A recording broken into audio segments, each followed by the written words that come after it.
નમસ્કાર દર્શક મિત્રો, અમારી યુટ્યુબ ચેનલમાં એક નવા વિડીયોની સાથે તમારું હાર્દિક સ્વાગત છે. તો મિત્રો, દક્ષિણ ગુજરાત વીજ કંપની લિમિટેડ દ્વારા એક જાહેરાત કરવામાં આવી છે. તો આપણે આજે તેના વિશે વાત કરીશું. તો મિત્રો, તે પહેલાં તમે હજુ સુધી અમારી ચેનલ સબસ્ક્રાઈબ નથી કરી તો અમારી ચેનલને જરૂરથી સબસ્ક્રાઈબ કરી લો, કારણ કે અમારી ચેનલમાં ઇલેક્ટ્રિકને લગતા વિડીયો બનાવવામાં આવે છે જે તમને ખૂબ જ ઉપયોગી થઈ શકે છે. તો ચાલો મિત્રો, આપણે વિડીયો શરૂ કરીએ. અને મિત્રો, તમે હજી અમારા વોટ્સએપ ગ્રુપમાં જોઈન નથી થયા તો તેની લિંક છે તે ડિસ્ક્રિપ્શનમાં આપેલી છે, જેમાંથી તમે વોટ્સએપ ગ્રુપમાં જોઈન પણ થઈ શકો છો.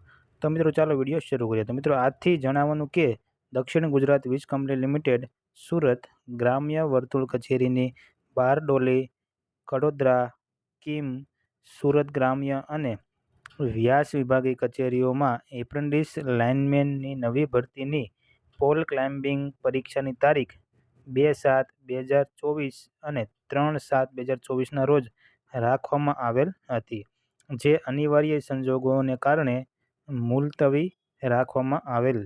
તો તે સદર એપ્રેન્ટિસ લાઇનમેનને નવી ભરતીની પોલ ક્લાઇમ્બિંગ પરીક્ષા હવે તારીખ 18/7/2024 અને 19/7/2024ના રોજ રાખવામાં આવેલ છે, જેની નોંધ લેવા વિનંતી. તો મિત્રો, એપ્રેન્ટિસની ભરતી છે તેની તારીખમાં ફેરફાર કરવામાં આવ્યો છે. તો નવી પરીક્ષાની તારીખ 18/7 અને 19/7 રાખવામાં આવેલ છે. તો મિત્રો, જો તમને અમારો વિડીયો પસંદ આવ્યો હોય તો અમારી ચેનલ જરૂરથી સબસ્ક્રાઈબ કરો અને વિડીયોને લાઇક કરવાનું ભૂલતા નહીં.